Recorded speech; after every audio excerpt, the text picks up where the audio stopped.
मेरा नाम चमन लाल है। रामबन हेडक्वार्टर से ये कोई 15 किलोमीटर की दूरी पर है। तहसील हमारी रायगढ़ है। और ये जब इन्होंने 19 तारीख का डैम के जब गेट खोले उन्होंने पानी का फ्लो बढ़ने से एकदम पीछे का जमीन का कटाव और नीचे 2 घर जो थे ये पानी में बह गए। हमारे पड़ोसी थे। शुक्र ये है कि शादी थी, वो शादी में थे बेचारे, नहीं तो वो उनका भी पता नहीं चलता। अच्छा, साथ में ये जो आपने अभी देखे आप, ये भी इसी के चपेट में आपने क्रैक्स देखे कितने ये बढ़ गए हैं। 6-7 कमरे हैं, ये सभी डैमेज में आ गए। आज तहसीलदार साहब आए थे, उन्होंने मौके पे आए, उन्होंने देखा ये दिए टेंट दिए, तो अब रोड में बैठे हैं। हम यही उम्मीद करते हैं कि हमें कहीं बैठने के लिए जगह दे दें। फैमिली बड़ी है, माल मवेशी है।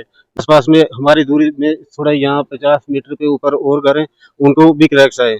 जैसे हमारी ये पंचायत कुंडी है, उसमें भी अभी लोग आए थे, उनके मकानों में भी काफ़ी दरारें पड़ी हैं। तो जितना भी एरिया प्रोजेक्ट की दर्ज में है और ये पीडीसी जो कुछ भी है तो पीडीसी की वजह से हुआ है जनाब। यही हम सरकार से, डीसी साहब रामबन, पीडीसी से, हम हर आदमी से ये रिक्वेस्ट करते हैं कि हमारा कुछ ये करें और कहीं हमें बैठने का कुंडी में हमारे 4-5 घर जो है, ये जो प्रोजेक्ट है, इस प्रोजेक्ट के मतलब झील से पीछे तो वहाँ पे पूरे जितने भी हमारे मकान तो नीचे के लिए पूरी दरारें छाने पड़ी है। अब ये पानी जब खोलते हैं या कुछ भी करते हैं तो छोड़ते हैं, तो तब ये हमारा पूरे जितना भी है, यहाँ कुल्थी से लेकर कुंडी तक हमारे पूरा ये मकान जितने भी थे नीचे के लिए बैठ रहे हैं। हमारा रोड शोड वगैरह जो भी थे, हम 5 घर जो ऊपर कुंडी में, तो वहाँ पूरी क्रैकिंग आ रही है सर। 2 घर जो नीचे तो वो चला गए हैं। सरकार से हमारा सर यही है कि कहीं अगर हमारी सुनेंगे तो जरूर सुनेंगे, ऐसी बात नहीं है।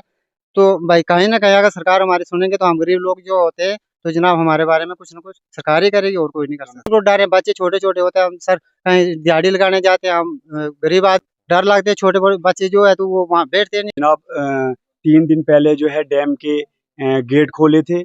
गेट खोलने की वजह से जो वाटर लेवल है वो लो हुआ और वाटर का जो फ्लो हुआ वो बढ़ गया, जिसकी वजह से क्या हुआ, जमीन की कटाई हुई और 2 घर बिल्कुल दिस गए पानी में। और बाकी 2-3 जो घर हैं अप टू मतलब ये है कि अभी शाम को दिसेंगे या सुबह। पीडीसी का अभी कोई भी नहीं आया, और हालांकि हमारी जो सरकार है एनसी के, उनका भी कोई भी नहीं आया। 6 महीने से ज्यादा ये हमारा गांव टिक पाएगा।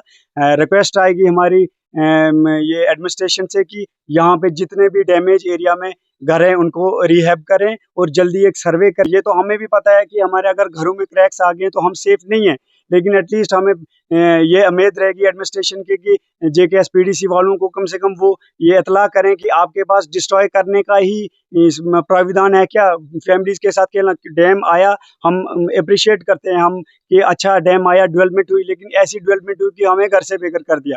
जैसे इन डैम के जो गेट खोले हैं, इनको कोई एडवाइजरी वगैरह जारी की जाती है कि इनको पता रहता है कि आज डैम खुल रहा है और ये भी थोड़ा आगे पीछे अपना सामान ही शिफ्ट कर लेते हैं। लेकिन बड़े अफसोस की बात है, इनका घर जो है इस कुल्थी इलाके का एक घर बिल्कुल ही डैम में चला गया है और सराउंडिंग में 3-4-5 घर और हैं, इनको भी खतरा है। ये भी सिंक के एरिया में आता है। लिहाजा एडमिनिस्ट्रेशन में माननीय डीसी साहब अलियास साहब से बात हुई है। एडमिनिस्ट्रेशन बहुत अच्छा काम कर रही है। अलियास साहब ने मेरे को पूरा विश्वास दिलाया है इन लोगों के सामने कि इनको कल या परसों 1-2 दिन में हम किसी स्कूल या किसी बिल्डिंग या पीडीसी की धर्मोड या किसी भी बिल्डिंग है इनको शिफ्ट करेंगे, और जो भी इनका कंपनसेशन वगैरह होगा उसके लिए तहसीलदार साहब को डिप्यूट किया है, और तहसीलदार जैसे रिपोर्ट सबमिट करेंगे तो इनकी कंपनसेशन भी तैयार किया जाएगा।